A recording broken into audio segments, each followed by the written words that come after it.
was digging through some ancient manuscripts today, and I actually stumbled across a fascinating 2,000-year-old translation anomaly. Literally a massive linguistic discrepancy caught right in the margins of one of the most famous ancient texts, and it all comes down to a single three-letter word. Let's look at Psalm 108. In the original Hebrew text, King David is hyping up God's victory over Israel's enemies. To mock the proud nation of Moab, the text says, "Moab is my wash basin." It's a devastating poetic insult. David is basically saying, this once great nation has been reduced to a dirty pot used by a servant to scrub the mud off a soldier's feet. But when I checked the ancient Greek Septuagint, it doesn't say wash basin. It says, Moab is the cauldron of my hope. How in the world do you get hope from a dirty foot basin? Here's exactly what happened. Around 250 BC, the Jewish scholars translating the text into Greek spoke Aramaic as their everyday language. In ancient Hebrew, the word for washing is rachatz. But in Aramaic, a word spelled with the exact same three letters, rachatz. When the ancient scholars saw the Hebrew word for washing, they fell into a classic homograph trap. They read it through an Aramaic lens, completely changing the meaning, and accidentally cementing a lexical error into history. Scholar Sir Lancelot Brenton translated the Greek Septuagint into English. He left a tiny footnote next to this verse, pointing to the book of Daniel, chapter 3. In that chapter, the king marvels that the three Hebrew boys trusted in God, the exact word used for trust in that Aramaic passage, rachatz. It's a brilliant piece of historical forensics, proving these ancient scholars were simply experiencing a case of language interference.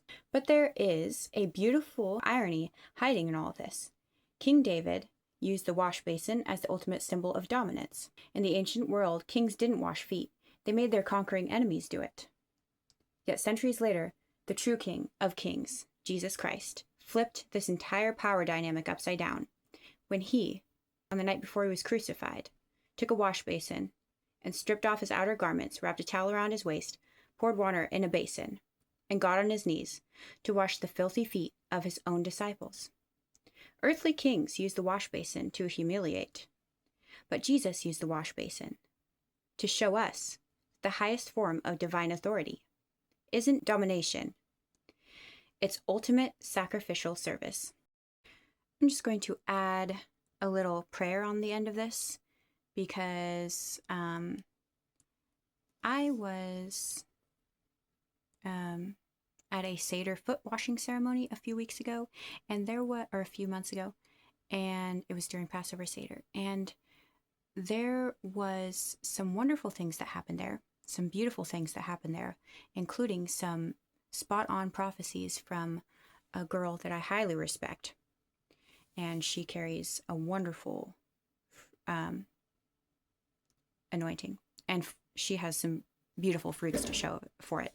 But aside from that, there was somebody else at the foot washing station, at the foot washing basin, praying over people and laying hands on people during the foot washing ceremony.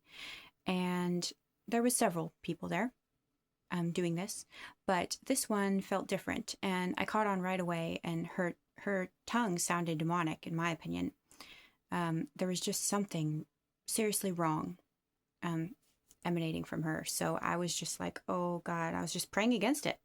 And she started actually like spitting into she started to manifest demons.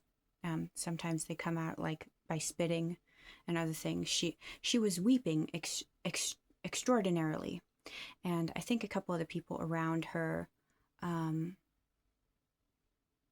don't know. I don't think they realized what was happening exactly. One person said, "Thank you for your healing." They looked at me and said something about my healing abilities, and they thought that maybe she was weeping because my prayers were healing her as she was washing my feet. That's what I got from that interaction with that older lady. But everybody else walked away, and just the girl who was speaking demonic tongues was left. And she like actually came up, and she was like holding onto my shoulder, and she kept like violently weeping and praying. But I was just praying against it in my head. And I believe that there's power in that, even and speaking in tongues out loud, obviously. But I wasn't saying anything in English. Anyways, I saw her again today as I was going to go and transfer some money. And I felt like she was sent there on assignment from the enemy to try and, I don't know, do some sort of counter-strike thing in the spirit realm. There was a lot of control today emanating from her, and I was just like, oh man, this is just really solidifying the belief that she's a witch. And there might be witches in your church that are laying hands on people in prayer. I myself, when I was in witchcraft, saw a lot of that happening, where witches and warlocks would go up to the front of it, and people that I knew were witches and warlocks would enjoy those kind of charismatic circles and stuff, because they would be able to go and like influence people like through witchcraft.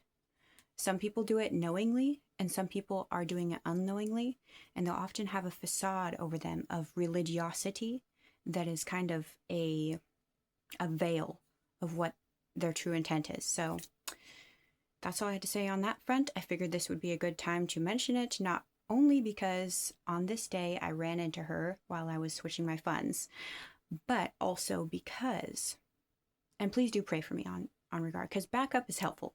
That's why we have each other. This is a network, and I'm not working alone. I need you guys. You guys are my family. So God bless you guys.